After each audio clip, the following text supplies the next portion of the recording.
So today we're going to work on our teacher clarity so that our students know exactly what they need to learn for the lesson today. We're working on standard R1.3.1, not R1, RI. So, ask and answer questions to demonstrate understanding of a text, referring explicitly to the text as the basis for the answers. So, let's break that down into our learning intention and our success criteria. Well, I think it's probably going to be important for our students to use evidence specifically from the text. That's one thing that students don't really understand. So how could we put that into an intention? Like they're learning to use evidence from the text to prove their answers. Yeah, I like the word prove, so Okay. definitely that needs to be in there, right? That's a great learning intention that answers the what. Yeah, it sure does. Awesome.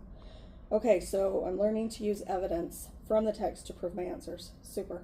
So our success criteria, how are they going to know that they've learned it? I think it would be important for them to identify a specific sentence in the text that provided the answer.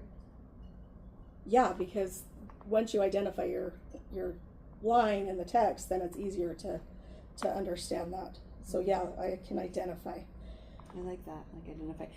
Sometimes it's easier for students if we give them like starters, like the author says or according to the text. There's ways they can do that. I've seen that used as like a citing starter. Mm-hmm. So maybe we could do something like that to really scaffold and help them with that. Yeah, and to help them with that too, we can use the citing starters and we can put those in like word bubbles up on a chart so that they can kind of have some examples of that. I like that, yeah. Awesome.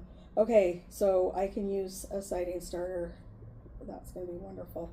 The next success criteria I think needs to be like I can explain how I found the quote or the information to support the claim. So being able to explain how they found it is going to be very important. Absolutely. Okay. All right, so with teacher clarity, did we describe what am I learning today? Mm-hmm. Yeah. And are the kids going to know how they're doing it? Yeah. I think we've got absolutely. 3 solid ways that they can show how they